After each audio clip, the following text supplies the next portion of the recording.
កម្ដៅថ្ងៃប៉ាំងស្បែកខ្ញុំ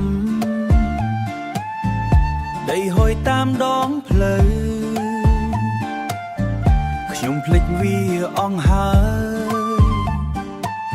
តែឈាមក្នុងខ្លួននៅចាំសំលេងចាប៉ីបន្លឺឡើងធ្វើឲ្យបេះដូងខ្ញុំញ័រដកដង្ហើមវែងវែងក្លិនផ្សែងធូបក្នុងវត្តខ្ញុំដូចជាមនុស្សប្លែកមុខតែមានអារម្មណ៍ថាស្គាល់សុំទោសដែលខ្ញុំទៅបាត់យូរឥឡូវខ្ញុំមកវិញហើយដីស្រែទឹកភ្លៀងក្លិនកាភ្លីឲ្យខ្ញុំរៀនស្រឡាញ់ម្ដងទៀតឲ្យខ្ញុំរៀនស្រឡាញ់ព្រោះទីនេះជាផ្ទះរបស់ខ្ញុំ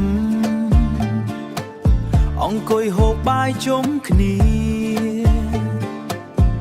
ទឹកត្រីផ្អែមក្លិនប្រហុកដៃម្ដាយអង្អែលក្បាលទឹកភ្នែកខ្ញុំស្រក់មកមិនបាច់និយាយអ្វីទាំងអស់មិនបាច់និយាយអ្វីទាំងអស់គ្រាន់តែដឹងថាខ្ញុំដល់ផ្ទះ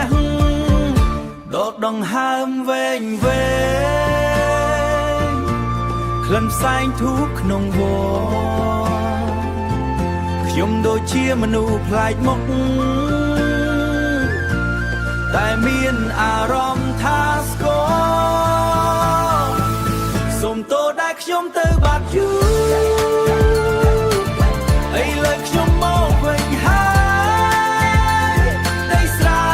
ទឹកភ្លៀងក្លិនកាភ្លីឲ្យខ្ញុំរៀនស្រឡាញ់ម្ដងទៀតឲ្យខ្ញុំរៀនស្រឡាញ់ព្រោះទីនេះជាផ្ទះរបស់ខ្ញុំបងខ្ញុំអីតួខ្ញុំនិយាយមិនសូវច្បាស់តួខ្ញុំដើរឆ្ងាយប៉ុណ្ណាបេះដូងខ្ញុំនៅតែពណ៌ក្រហមសដូចទង់ជាតិដែលខ្ញុំធ្លាប់ឃើញ